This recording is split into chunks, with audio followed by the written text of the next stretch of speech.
Hey guys, in this video we're going to cover how to record and edit MIDI in SoundBridge. We'll go over how to do this with a MIDI controller and manually by drawing MIDI notes. Then we'll cover how we can make adjustments to the MIDI tracks we record. Before watching this video, just make sure to check out our previous tutorials in this series.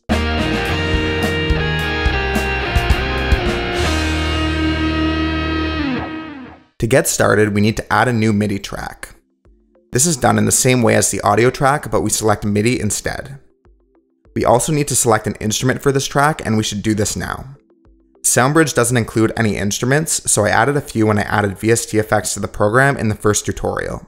There are a lot of free VST instruments you can use with the program, and I've done some videos on these in the past, so don't assume you need to purchase anything to get this to work.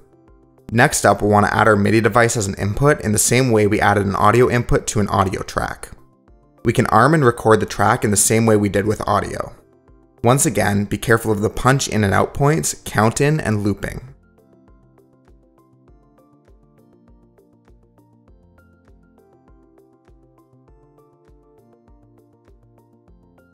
After we have the clip recorded, we can click on it like we did before to get more options.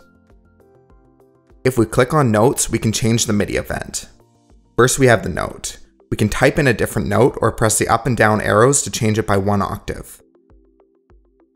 To the right, we can change the note velocity.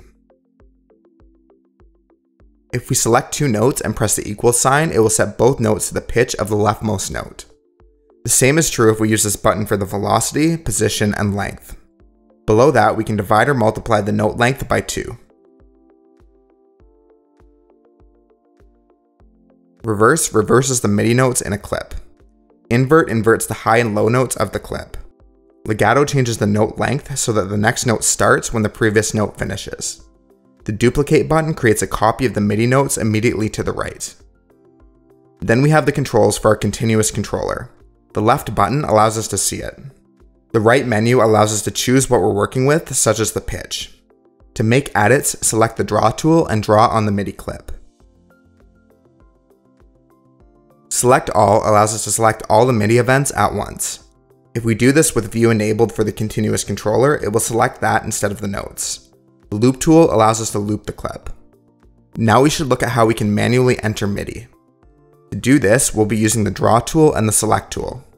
If we haven't pre-recorded a MIDI clip, click and drag on the track to create a new clip with the draw tool. Then you can extend the length of it if you need to by dragging on the end with the select tool.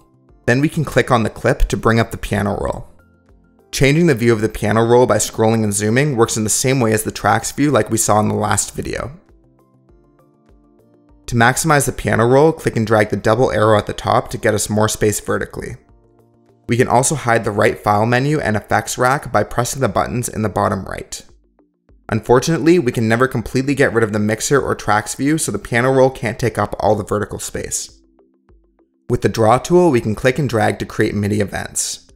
With the select tool, we can select notes to delete them, reposition them, and change their length. With the draw tool, we can also click a note again to delete it. The vertical bar at the bottom that lines up with the note is used to adjust the velocity.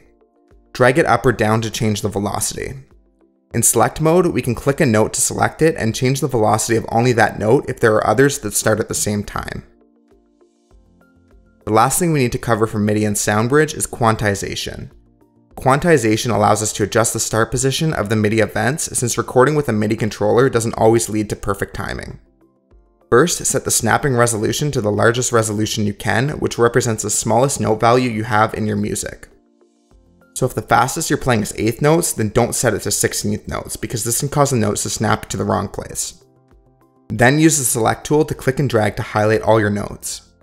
Finally, go to the bottom right and press the Quantize button. All the notes will snap to the grid, but play it back in case any of them snapped in the wrong direction. If they did, make sure you have snapping enabled, click that note, and drag it to where it should be.